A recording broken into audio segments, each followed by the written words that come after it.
The My Body, My Choice people are back in stride. Welcome to the Jobob Show. We're talking about something else other than Afghanistan for the first time in what seems like weeks. Probably because it has been weeks. But Texas has a new abortion law, ban, whatever you want to call it, that is very, very being misrepresented in the mainstream media, especially among your super lefty types. So we're going to be talking about that. Yes, we get to talk about abortion as opposed to Afghanistan, but we also still have Afghanistan to talk about because more and more stuff is coming out that the Biden administration completely screwed up throughout the whole Afghanistan process. Thanks so much for tuning into the Jobob Show.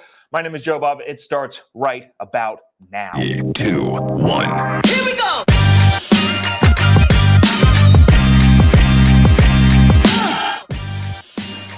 Live from a dingy bunker completely cut off from the outside world except for you fine folks. My name is Jobob. This is the Jobob Show. On today, it is September 2nd, Thursday, 2021, the year when everything went back to normal. Joe Biden put everything back to normal. I swear I'm going to get tired of that opening / saying one of these days, but given how ironic it is, it probably won't. A lot of interesting things on the docket today. Joe Biden in Afghanistan, a lot of interesting news coming out there, kind of outlining the whole idea of how bad the screw-up was, and also bragging about fixing the screw-up, but also not really being honest about the whole fixing part of it. Somebody put it, I think it was Jonah Goldberg, I can't be sure, but someone was like, it's almost like you're bragging about the Titanic being the biggest lifeboat rescue in the history of seafarers.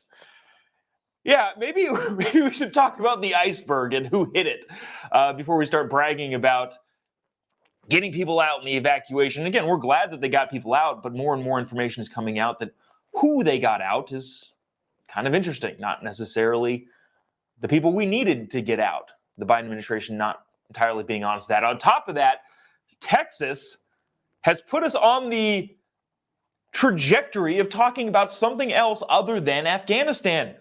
Texas instituted a new law that kind of curbs the abortion process in Texas.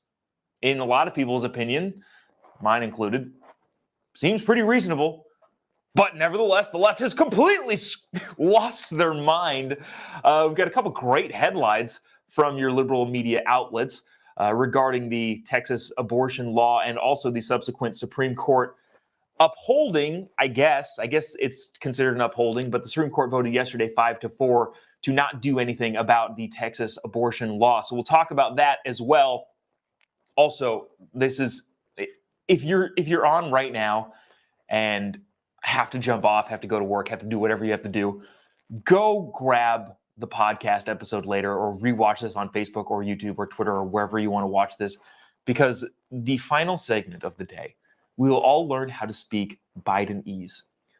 It is the language that Joe Biden speaks that nobody else can speak. If you can't listen to anything else, it is the funniest thing. I was crying, laughing, watching this in bed. My wife came in the room and thought that something was wrong.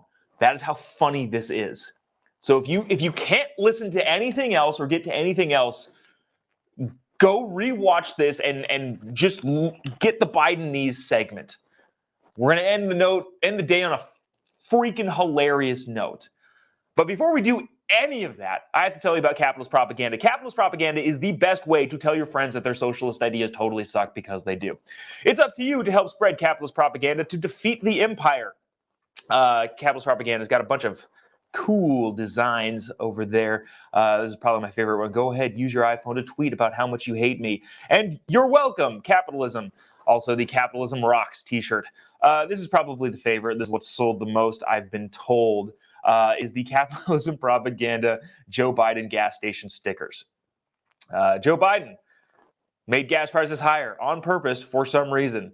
You got the I did that. We did it, Joe. Gas prices higher than Hunter Biden. Miss me yet from Donald Trump? I'll say so. So get all of the, I don't want to call it paraphernalia, get all of the gear that you need to tell your friends that their socialist ideas totally suck by heading over to Capitalist Propaganda. capitalistpropaganda.us. Tell your friends the socialist ideas are awful and they're terrible.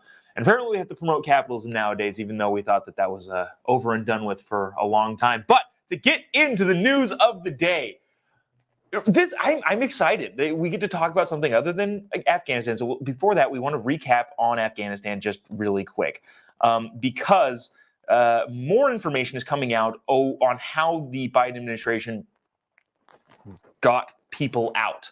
Remember, Joe Biden has been bragging about getting people out of Afghanistan for a long time now. The last couple days, 120,000 people we got out. We knew right off the top of that he was also including the U.S. coalition number, so not the United States.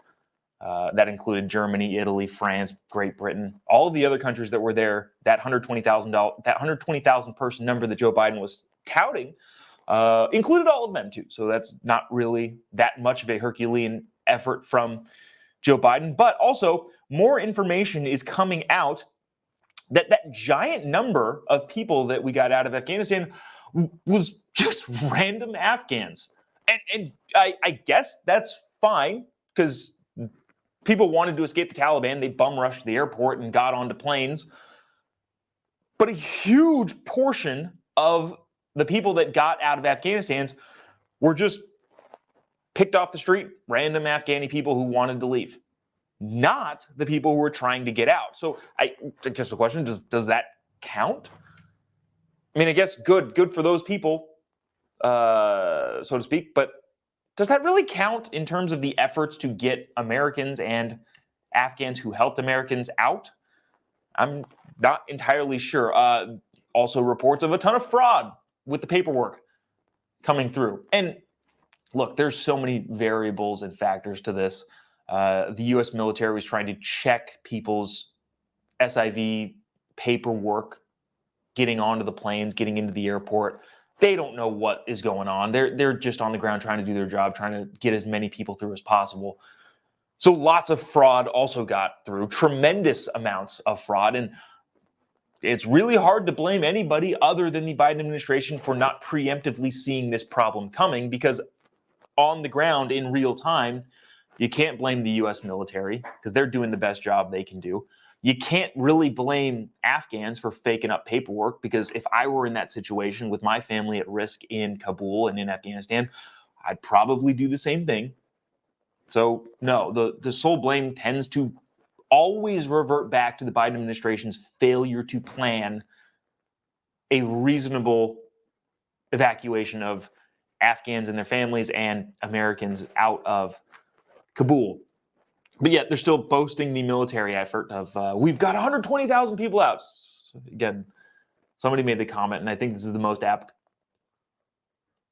correlation or comparison. It's like saying the Titanic was the biggest and best rowboat rescue of all. There's also questions on the United States numbers. At some point, we had 12 to 15,000 Americans in Afghanistan. We've got 6 to 7,000 out, and apparently there's only 100 to 200 left. Nobody's quite sure on how those numbers. Nobody's quite sure on how the administration is coming up with those numbers, except for a lot of people that are saying, well, they're just making them up, because that's par for the course for White House press secretaries and presidents. Just make stuff up.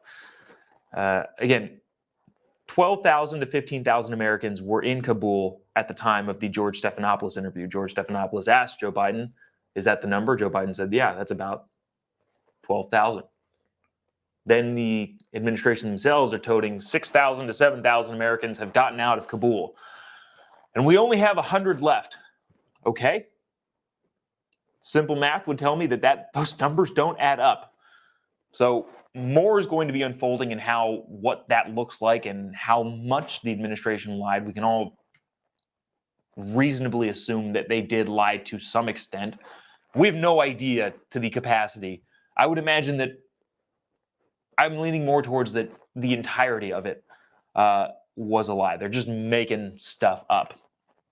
But we won't dawdle on this Afghanistan story all that much.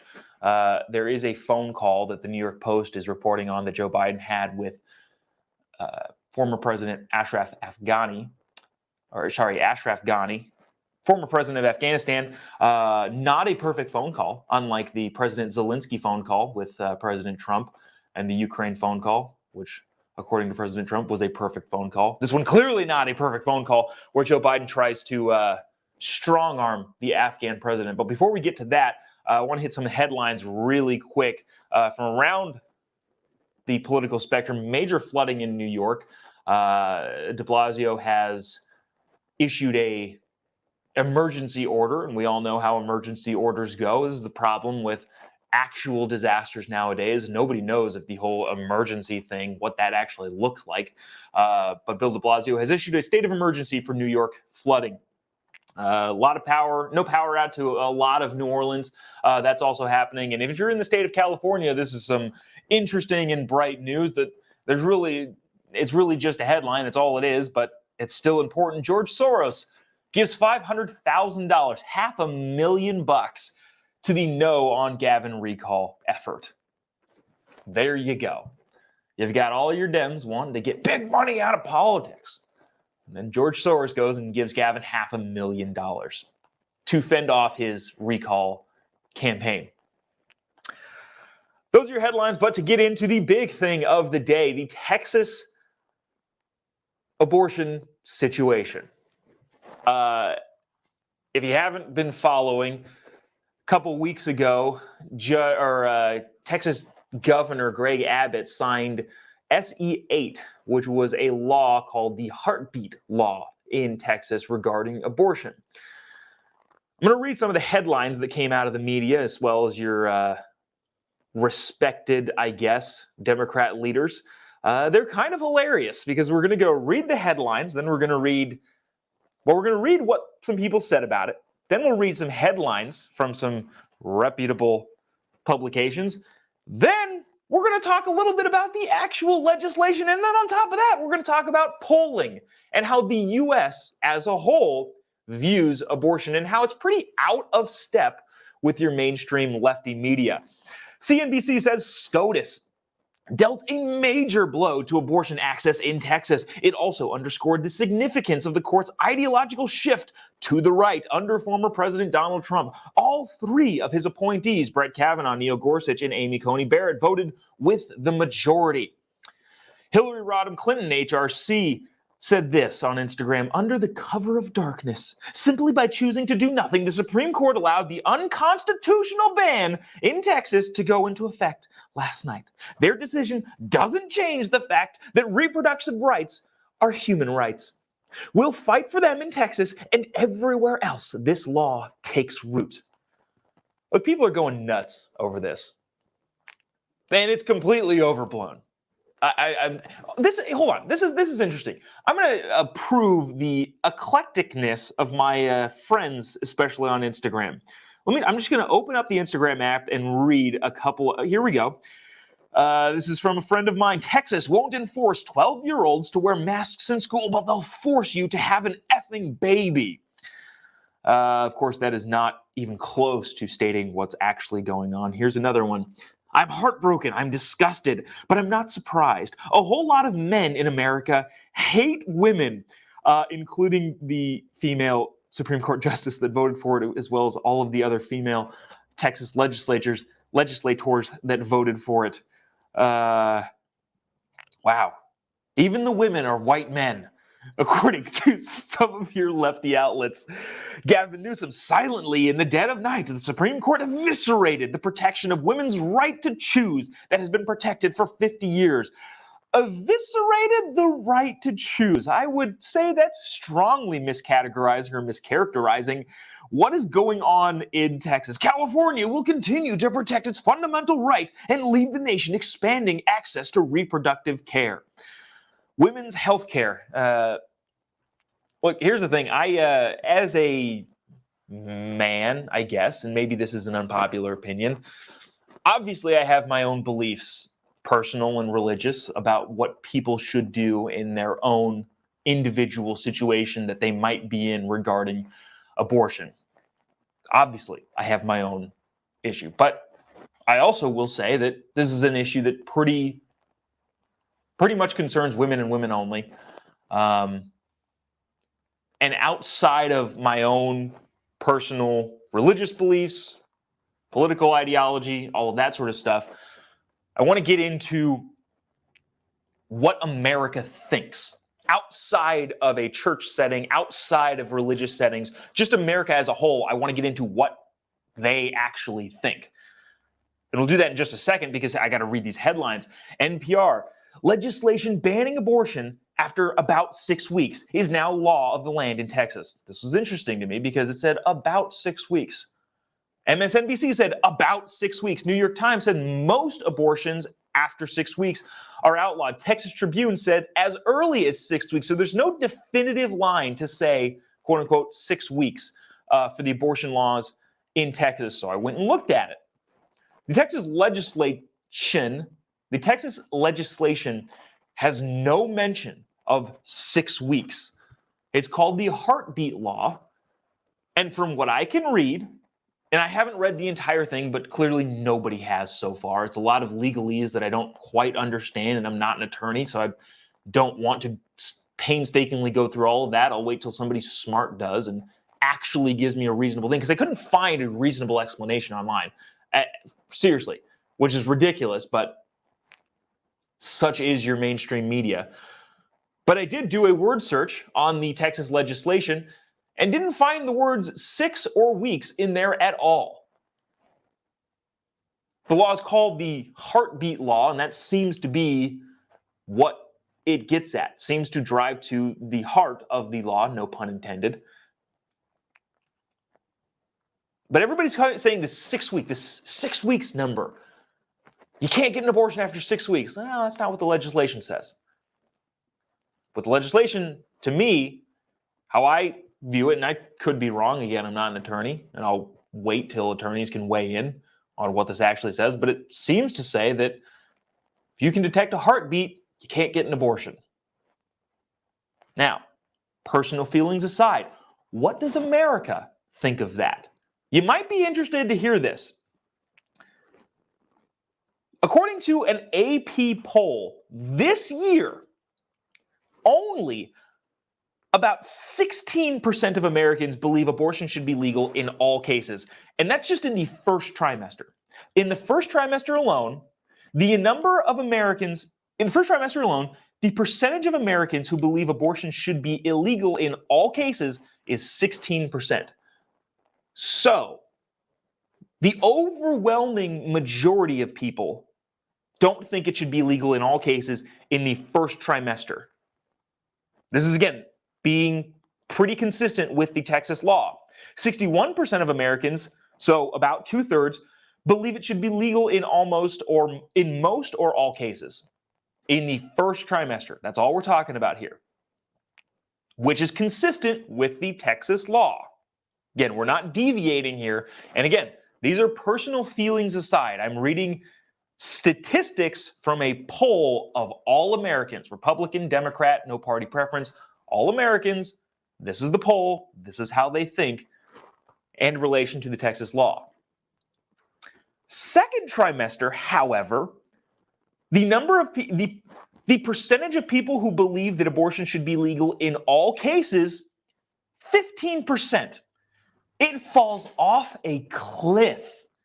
Polling average Americans of all political bents, of all religious beliefs, 15% of people in the second trimester believe that abortion should be legal in all cases.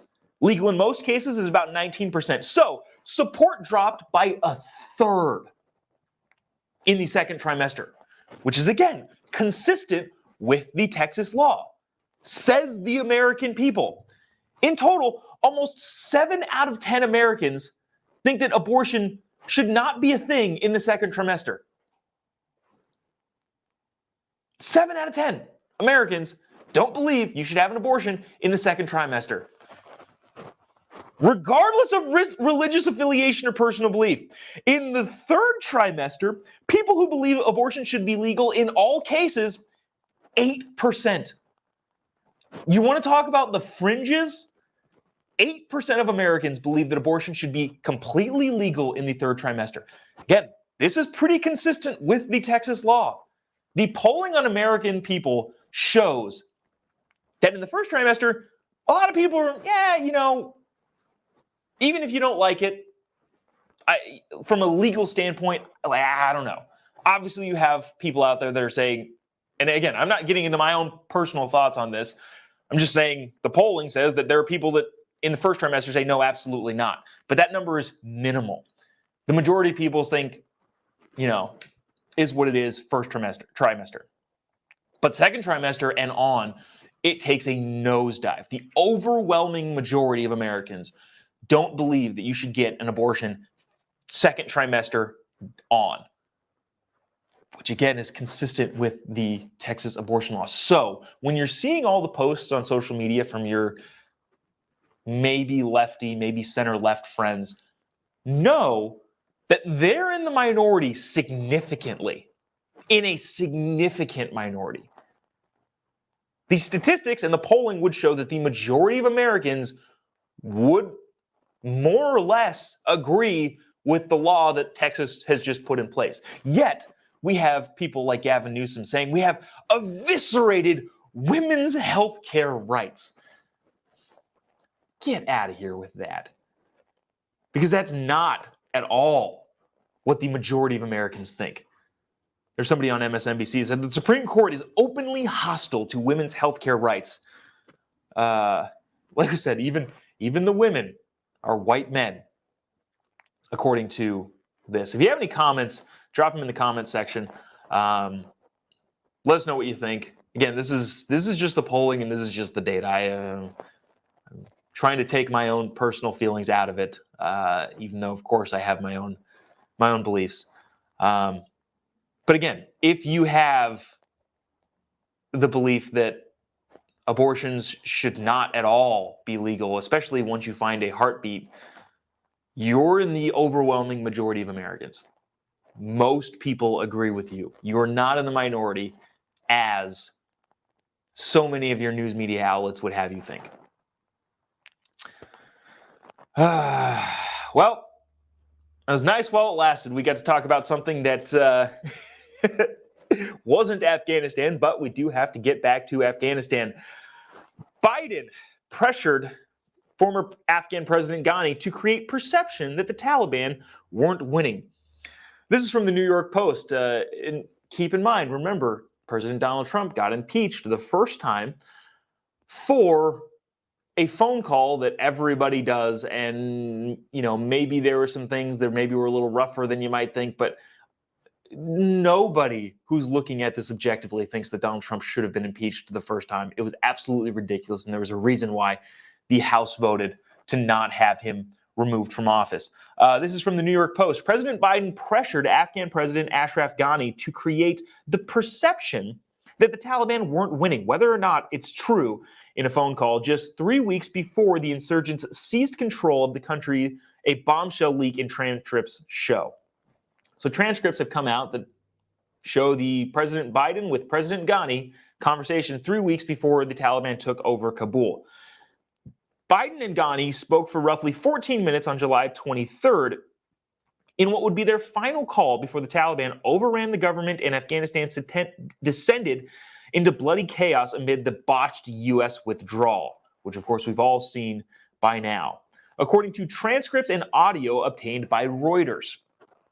Much of the call was focused on what Biden referred to the Afghan government's perception issue. Trying to curb perception, even if it doesn't jive with reality. I need not tell you the perception around the world and in parts of Afghanistan, I believe, is that things are not going well in terms of the fight against the Taliban, Biden said. Joe Biden told the president of Afghanistan, the perception around the world is that things aren't going well.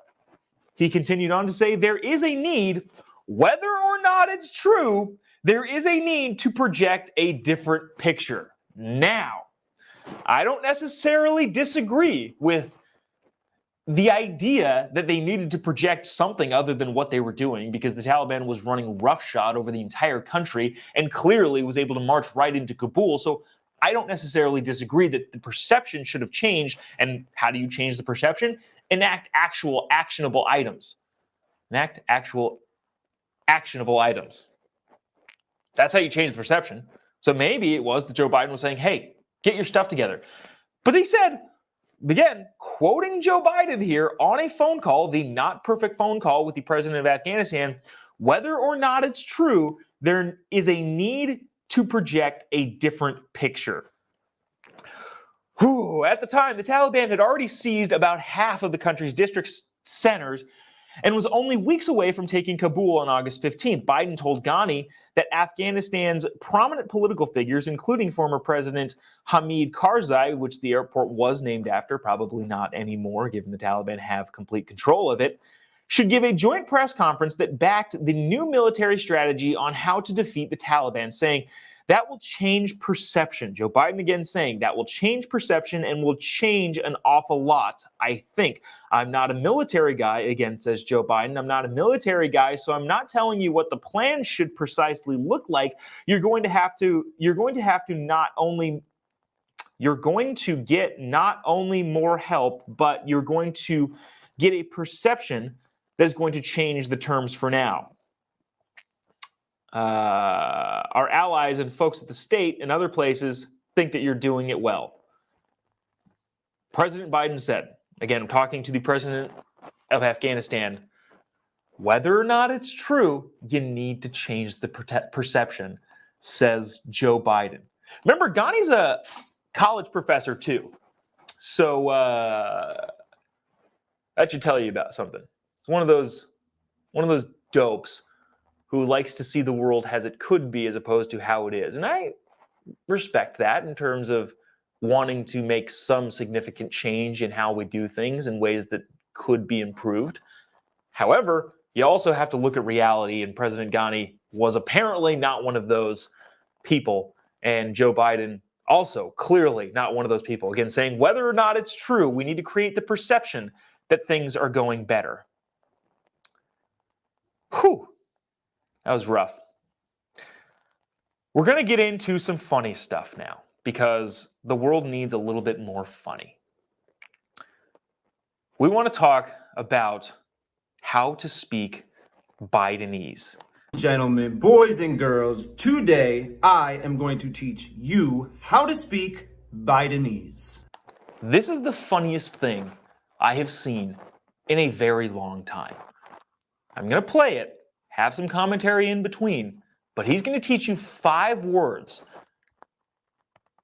And like I said, it's the most hilarious thing I've ever seen in my entire life. My wife came in the room yesterday because I was crying laughing on the bed. Check this out.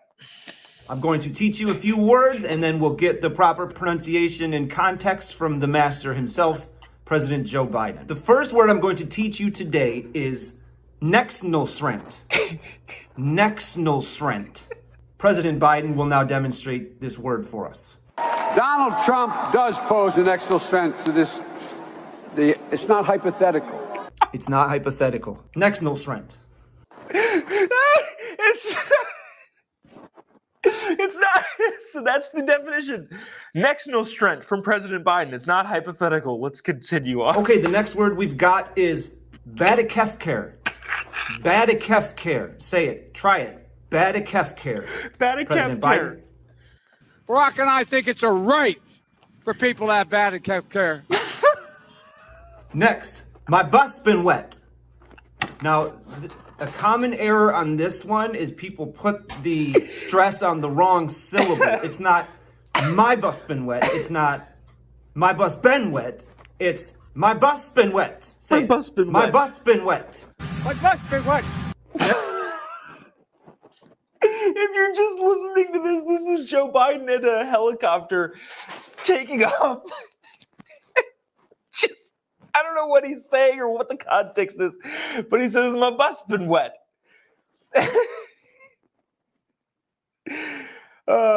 This one is the next one is the one that I understand the most. I think it's kind of a simple error, but again, a practicing Catholic for his entire life would be difficult to mispronounce this one, but yet he does. Next, we have a word that's much simpler. Palmist. Palmist. Can you say palmist? President Biden, palmist. And if we do, and I'm sure we can proclaim the palmist, with the palmist who wrote these following words. Now, clearly, he's trying to say psalmist from the book of Psalms in the Bible, which is kind of an honest mistake because it is spelled weird. That's not weird, but there's a P. You know, he should be used to having a silent P, as Jen Psaki is his press secretary, has a silent P at her in front of her name. I don't necessarily believe in silent letters. Maybe we should call her Jen Psaki from here on out. But so that's the most understandable. Having said that, Joe Biden is a practicing Catholic and has been a practicing Catholic his entire life. He should be pretty dang familiar with the Psalms. Nevertheless, here's the big finish. This is the funniest one.